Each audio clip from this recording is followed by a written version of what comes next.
Another golden day in the south of India, and the time has come for a very long tuk-tuk ride.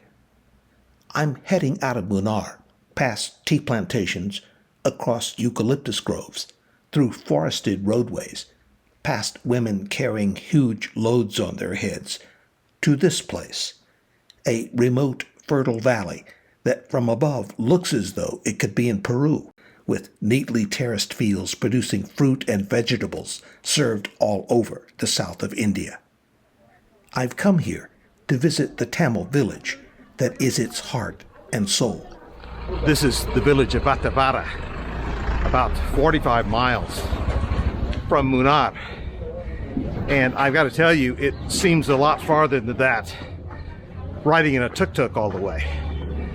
But this countryside has been spectacular getting here. There are only about 3,000 people here, and yet this village is known far and wide in southern India as a primary exporter of food, namely vegetables and fruits, a few of which grow practically nowhere else in India. One of the reasons for this is that the village lies in a small rain shadow between hills that separate the states of Kerala and Tamil Nadu, India's southernmost state. It's a kind of climatic inflection point with daily temperatures that vary little year-round, with highs right around 70 degrees Fahrenheit each day for almost the entire year. This village is primarily of the Tamil ethnic group and language. About 90% of Vattavada's population is Tamil, and they've been here growing food crops for centuries, long before the British showed up in the mid-1700s. It's the middle of the afternoon here, and of course it's a gorgeous, sunny, cool afternoon. I'm walking down one of the inner streets to the main part of the village, which is not exactly teeming with people, but you have to realize that many of the people, men and women, are busy working in their fields. Well,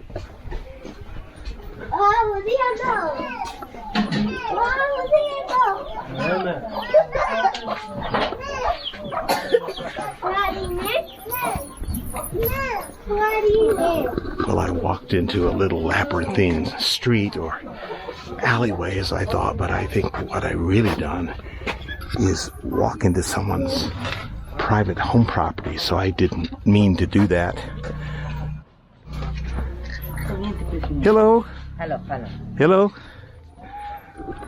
But no one seems to be objecting. Everybody's friendly. And I do not think many people here speak English. So rather on my own here, winging it. Well, that was an interesting little side excursion. And I quickly have discovered that I am the prime curiosity piece in this village.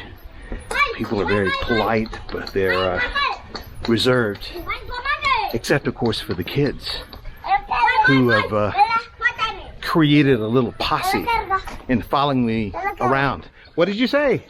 Hello. How are you? Hi, Hi, Yeah. Hi. Hi, Bear. Nice to meet you. Okay. Bye-bye.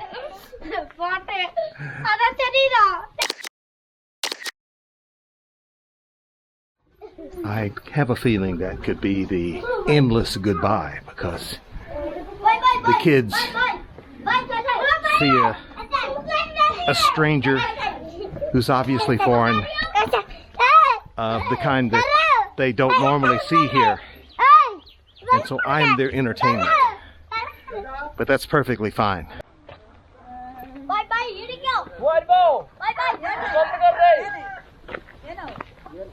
I walked through the town, which is sort of set out in a somewhat of a grid with lots of little side alleys off the principal streets. And I walked down to the end of it, and what I found is essentially a hillside, a steep hillside with paths leading off down into the valley below, which of course is a way of saying it's the place where many of these people work. They come up from their farms and fields and live in the town itself, and then there are various small houses that are scattered around these terraced farms where people are obviously living. You can see them in the distance working in the fields from here.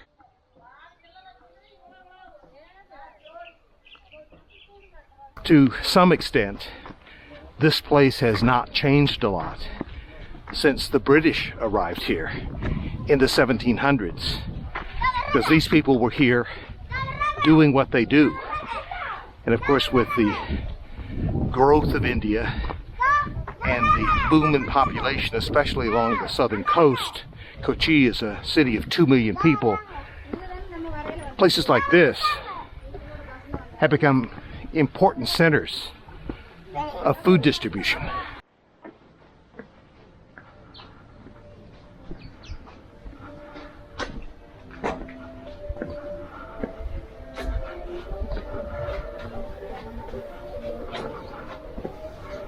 Well, I've lost the kids as a posse, and so far I haven't picked up any more. But I'm walking in a obvious residential street with very colorful homes painted in bright colors, and with clothes hanging on what appears to be a communal line on the side of this walkway, which is technically a street, I guess.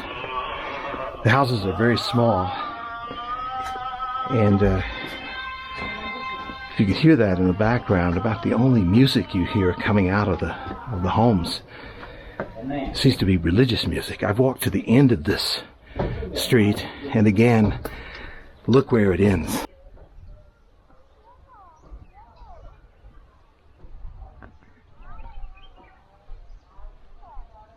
Up against the edge of the hill, and with the beautiful mountains in the background. What's your name? Do you understand me? No? Do you? You know? Your name. Your name. My name is Ron. Ron. What's your name? Siddharth. Siddharth. And what's your name?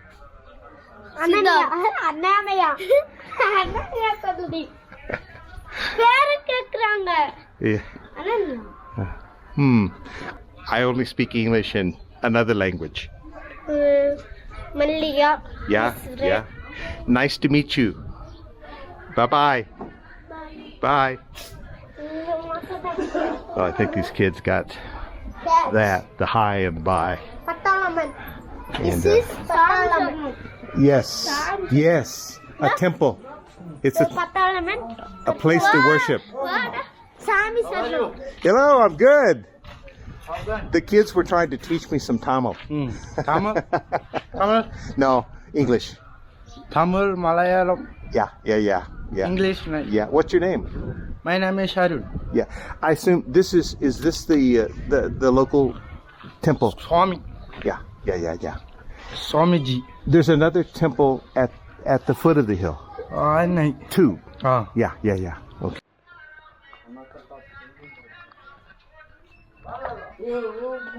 It may be the smallest Hindu place of worship I've ever seen, but by the metric of ostentation per square inch, you have to say it's pretty elaborate. I just stopped to talk to two women very colorfully dressed in the street. Maybe you can see them behind me. Very friendly, full of smiles, only speak Tamil, and very hard to even say hello or goodbye. That's about the extent of it. But these streets, as I was saying, they're obviously, I mean, they have a look about them that tells you that this is a different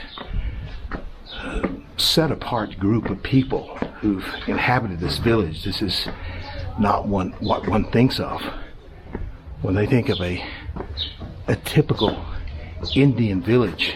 As I walk around, I don't see much commerce. I'm sure there are small stores. I'm going to continue to look for where they may be, but thus far, no.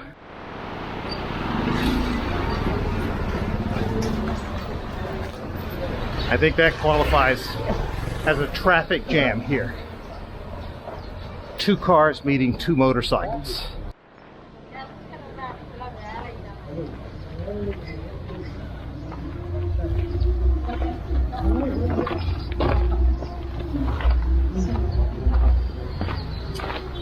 Well, I may have mentioned that 90% of the people here are Tamil. The overwhelming majority of them are Orthodox Hindu, which is another distinction from Munnar village with its variety of religions.